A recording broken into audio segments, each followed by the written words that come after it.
പയ്യന്നൂരിൽ V കുഞ്ഞികൃഷ്ണനെയും തളിപ്പറമ്പിൽ TK. ഗോവിന്ദനെയും പിന്തുണയ്ക്കാനാണ് Congress ഇപ്പോൾ ആലോചിക്കുന്നത്. തളിപ്പറമ്പിൽ മാത്രമല്ല, കേരളത്തിൽ CPM അതിശക്തമായിട്ടുള്ള അഭിപ്രായ വ്യത്യാസങ്ങളും ആഭ്യന്തര പ്രശ്നങ്ങളും നേരിട്ടുകൊണ്ടിരിക്കുകയാണ്. ഇങ്ങനെ CPM വിട്ടു വരുന്നവർക്ക് കോൺഗ്രസിന്റെ ഭാഗത്ത് നിന്ന് സംരക്ഷണം ഉണ്ടാവും. അത് ഞങ്ങൾ ഓരോ സാഹചര്യവും വിശദമായിട്ട് പരിശോധിച്ച് തീരുമാനിക്കും. ഹൈക്കമാൻഡ് CEC തീരുമാനിക്കും. അർജുൻ പീതാംബരനുണ്ട് ഡൽഹിയിൽ നിന്ന്. അർജുൻ, നാളെ പട്ടിക വരുമെന്ന് പറയുന്നു. വന്നാൽ തന്നെ അത് പൂർണ്ണ പട്ടികയാകുമോ? എന്തൊക്കെയാണ് അർജുൻ ഒടുവിൽ ലഭിക്കുന്ന വിവരങ്ങൾ? ഉന്മേഷ്, ഡൽഹിയിലെ കോൺഗ്രസ് ആസ്ഥാനത്ത് ഇപ്പോഴും കോൺഗ്രസിന്റെ മാരത്തോൺ ചർച്ച, നേതൃത്വ ചർച്ച പുരോഗമിച്ചുകൊണ്ടിരിക്കുകയാണ്. നമുക്ക് കാണാൻ സാധിക്കും, ഇത് ഇന്ദിരാഭവനാണ്. ഇതിനകത്താണ് VD സതീശനും അതുപോലെ സണ്ണി ജോസഫും രമേശ് ചെന്നിത്തലയും KC വേണുഗോപാലും ഉൾപ്പെടെയുള്ള നേതാക്കൾ ഇപ്പോഴും ഉള്ളത്. രാത്രി 10 മണിയാകുന്നു. ഇപ്പോഴും ഈ ചർച്ചകൾ അവസാനിക്കുന്നില്ല.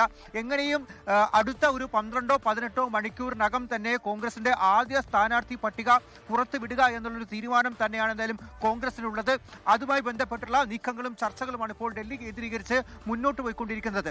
31 സീറ്റുകളിൽ, അതായത് നേരത്തെ തന്നെ CEC ക്ലിയർ ചെയ്തിട്ടുള്ള 31 സീറ്റുകൾ, അതിനപ്പുറത്തേക്ക് ഈ സിറ്റിംഗ് MLA മാർ മത്സരിക്കുന്ന സീറ്റുകൾ, അതിനപ്പുറത്തേക്ക് കുറച്ചെണ്ണം കൂടി ചേർത്ത് 45-നും 50-നും ഇടയിൽ സീറ്റുകൾ പ്രഖ്യാപിക്കുക എന്നുള്ളൊരു നടപടി, അല്ലെങ്കിൽ ആ ഒരു നീക്കത്തിലേക്കാണ് ഇപ്പോൾ എന്തായാലും കോൺഗ്രസ് പോയിക്കൊണ്ടിരിക്കുന്നത്. അതിൽ തന്നെ ഒരു ചെറിയൊരു കല്ലുകടി എന്ന് പറയാൻ സാധിക്കുക, നിലവിൽ ഈ നേതാക്കൾക്കിടയിൽ തന്നെ അഭിപ്രായ വ്യത്യാസമുള്ള ചില സീറ്റുകളാണ്.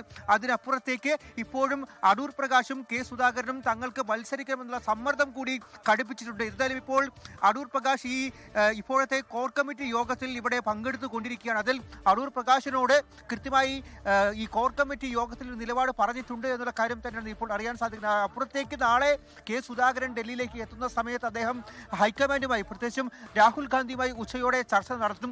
അതിനുശേഷമായിരിക്കും MP മാർ ഈ രണ്ടുപേരും മത്സരിക്കുന്ന കാര്യത്തിൽ ഒരു അന്തിമ തീരുമാനം ഉണ്ടാകുക. അതുകൊണ്ട് തന്നെ ഇപ്പോൾ ഈ നേതാക്കൾക്കിടയിൽ അഭിപ്രായ വ്യത്യാസമുള്ള സീറ്റുകൾ, അതുപോലെ MP മാർ മത്സരിക്കുന്നോ വേണ്ടയോ എന്നുള്ള കാര്യം തീരുമാനിക്കപ്പെടാത്തതുകൊണ്ട് ആ സീറ്റുകളും ഒഴികെയുള്ള ബാക്കി 45-നും 50-നും ഇടയിലുള്ള സീറ്റുകളുടെ പ്രഖ്യാപനമായിരിക്കും അടുത്ത ഒരു 18 മണിക്കൂറിൽ വരാൻ പോകുന്നത്. ഉന്മേഷ്, ശരി അർജുൻ, നാളെ ആ പട്ടിക നമ്മൾ പ്രതീക്ഷിക്കുന്നുണ്ട്. ആരൊക്കെ ഉണ്ടെന്ന് നാളെ അറിയാം. ലോകത്തെവിടെയായാലും ഏത് സമയത്തും 24 വാർത്തകളും ഓഗ്മെന്റഡ് റിയാലിറ്റി പാക്കേജുകളും എക്സ്പ്ലെയിനറുകളും വിശദമായി കാണാൻ ഞങ്ങളുടെ YouTube ചാനൽ നിങ്ങൾക്ക് സബ്സ്ക്രൈബ് ചെയ്യാം.